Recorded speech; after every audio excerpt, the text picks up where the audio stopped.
আবার দেখেন বর্তমানে যে দুজন সমন্বয়ক আছেন যারা সবচেয়ে বেশি নেগেটিভ রোল প্লে করছে আমাদের এগেইনস্টে, তার মধ্যে হাসনাত বা সার্জিস। এখানে সার্জিস ও ছাত্রলীগ করতো সরাসরি, ওর বাবা কিন্তু একটা রানিং ওয়ার্ড আওয়ামী লীগের সভাপতি এবং উপজেলা আওয়ামী লীগের ভাইস প্রেসিডেন্ট। আপনি কিভাবে বলবেন তার বাবা আওয়ামী লীগ রাজনীতি করছে? কার মনে কি আছে সেটা কিন্তু অন্তর্যামী কেউ না, জানার কোনো সুযোগ কিন্তু। ধন্যবাদ। আমি যখন দায়িত্বে ছিলাম তখন 2019 সালে আমি দায়িত্ব শেষ করি সেপ্টেম্বরে। তো ওই সময় হাসনাত বা সার্জিস ওরা হচ্ছে সম্ভবত সেকেন্ড ইয়ারে উঠেছে আর কি, মানে ফার্স্ট ইয়ার শেষ করে সেকেন্ড ইয়ারে আসছে। তো একটা এরকম একটা জুনিয়র ছেলেকে চেনার বা জানার কোনো কারণ, সঙ্গত কারণও নেই আমাদের জায়গা থেকে। এবং এখানে শুধু হাসনাত সার্জিস না, আমি সার্জিসকে চিনতাম না কোনো, ওর সাথে আমি পরবর্তীতে এই রিসেন্ট সময় একটা সেলফি দেখেছি। ওকে আমি আসলে চিন্তা না, ওর বাড়ি যেতে পঞ্চগড়, ঢাকা বিশ্ববিদ্যালয়ের ছাত্রলীগ সাধারণ সম্পাদক ছিলেন তখন সাদ্দাম, ডাক্তার জিএস। তার এলাকার পাশে পাশে বাড়ি হওয়ার কারণে তার সাথে রাজনীতি করতো। এবং সাদ্দামেরও দোষ দিব না, কারণ সার্জিসের বাবা আওয়ামী লীগ পরিবার থেকে বা সরাসরি আওয়ামী লীগ করা লোক, তাকে সাইড দেওয়া এবং ও আপনার ডিবেট করতো, ভালো ডিবেটিং এর ইয়ে ছিল, 21শে হলের ডিবেট ক্লাব সভাপতি ছিল। সুতরাং ওকে সুযোগ দেওয়াটা এটা খুব যৌক্তিক কারণে দিয়েছে। কিন্তু পরবর্তীতে যদি এক ধরনের বলবো যে বেইমানি করেছে ছাত্রলীগের সাথে।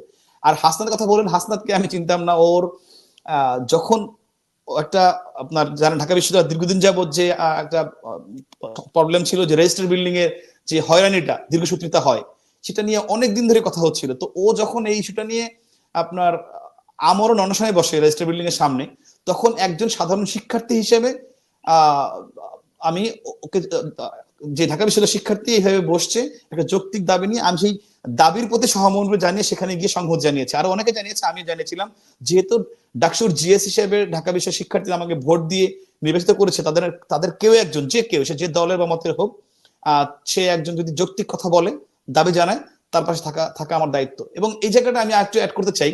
দেখেন যে যখন আক্তার হোসেন, বর্তমান যে নাগরিক কমিটির সদস্য সচিব আক্তার, আমার ডিপার্টমেন্টের ছোট ভাই, তো ও যখন আপনার এসে আপনার আমি যখন ছাত্রলীগের সেক্রেটারি, তখন একটা প্রশ্ন ফাঁস নিয়ে বি ইউনিটের প্রশ্ন ফাঁস হয়ে গিয়েছিল ঢাকা বিশ্ববিদ্যালয়। সেই প্রশ্ন ফাঁস নিয়ে আন্দোলন, ও রাজু ভাস্কর্য ও আমরণ অনুসারে বসছে একজন। তো তখন কিন্তু আমি প্রথম গিয়ে সংহত জানিয়েছিলাম যে যেহেতু তখন আক্তার কে বা পরিচয় কে আমি জানি না, দেখছি একজন শিক্ষার্থী একটা যৌক্তিক কথা বলেছে, একটা আন্দোলন করেছে, যেটা বঙ্গবন্ধুর আদর্শ, যে একজন হলেও সে যদি ন্যায্য কথা বলে, ন্যায্য পক্ষে থাকে, তার পক্ষে থাকো। তো আমি সবসময় সেই চেষ্টাটা করেছি। আমি কোনো ব্যক্তি দেখি নাই, দেখেছি তার কাজটা কি, তার উদ্দেশ্যটা কি। সে যখন বলেছে আমি বলেছি এটা হতো, এবং আমি বলার কারণে ওই সময় ওর পাশে বসেই আমি কিন্তু প্রক্টর স্যারকে ফোন দিয়েছিলাম যে স্যার এটাকে মানতে হবে, এটা যৌক্তিক, পরীক্ষা আবার হতে হবে। এবং আমাদের ছাত্রলীগের পরবর্তী সাদ্দামও সংহত জানিয়েছে, এবং আমার এবং সাদ্দামের চেষ্টায় কিন্তু ওই সময় ওই পরীক্ষাটা আবার হয়েছিল, দাবিটা মেনে নিয়েছিল। তো এরপরে আপনার দেখেন যে আরেকটা সমন্বয়ের সঙ্গে কাজ করেছে মহিউদ্দিন রহমানের একটা ছেলে। তো ও যখন আপনার এই যে রেলের দুর্নীতি নিয়ে কথা বললো, তখন তো ওর ব্যক্তি পরিচয় কি জানতাম না, ও একজন সাধারণ শিক্ষার্থী।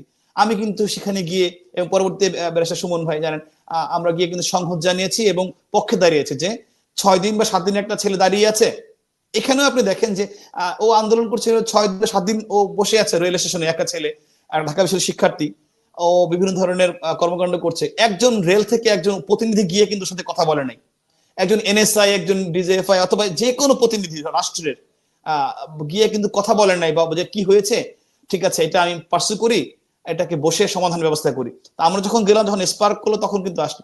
তো এইভাবে কে ব্যক্তির নামের সাথে আমার কোনো সংশ্লিষ্টতা নাই। আমি আগে বলছি, আপনি এখানে হাসনাত বলেন বা রনি বলেন বা যে যাদের কথা বললাম আক্তার, এরা যখন ন্যায্য কথা বলছে, আমি এই দাবিগুলা, এই চেষ্টা যদি আমাদের ছাত্রলীগের একজন কর্মীর পক্ষ থেকে আসতো, আমি অনেক বেশি খুশি হতাম। যে ছাত্রলীগের, কারণ গভর্নমেন্টে থাকলে, গভর্নমেন্টের সঙ্গে সংশ্লিষ্ট আছে, তাদের তো উচিত যে কোথায় কোথায় কি অসঙ্গতি, কি সমস্যা, সেগুলো নিয়ে কথা বলে, সেখানে আওয়াজ তৈরি, সেখানে দাবি জানাই। তো ওরা এগুলাকে নিয়েছে একটা এজেন্ডা হিসেবে, এবং সেই এজেন্ডা দিয়ে ওরা লাইমলাইটে আসছে।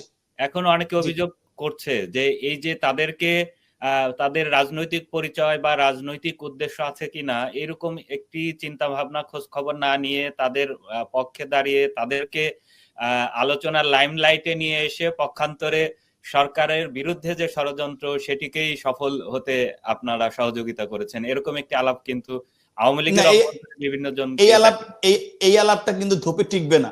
আপনাকে এখানে ন্যায্য এবং অন্যায্য দুটো দিকে যেতে হবে। কারণ আপনি আপনি আপনি আপনি আওয়ামী লীগ করেন কি বঙ্গবন্ধুর আদর্শতে করবেন নাকি?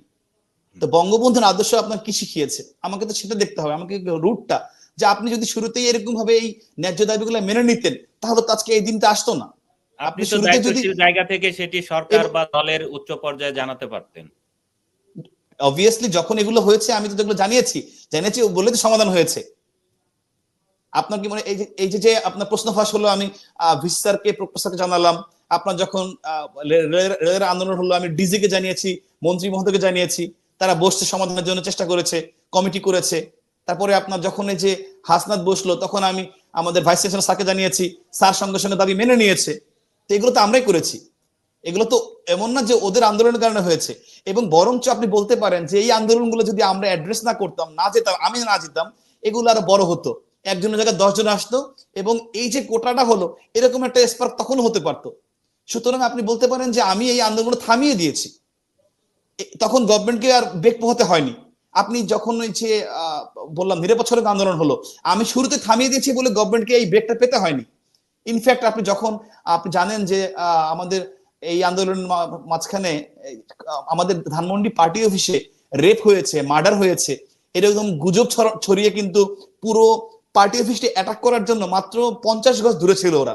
যদি ওই দিন 18 সালে ওই দিন যদি ওরা পার্টি অফিসে অ্যাটাক করতো, ধানমন্ডি আমাদের দলীয় সভাপতি কার্যালয়ে অ্যাটাক করতো, তাহলে কিন্তু সঙ্গে সঙ্গে ওদের প্ল্যান ছিল, এটা শিবিরের প্ল্যান, একদম সঙ্গে সঙ্গে সারা বাংলাদেশে প্রত্যেকটা জেলা উপজেলায় পার্টি অফিসে অ্যাটাক হতো, যেহেতু ঢাকায় রাজধানীতে হয়েছে।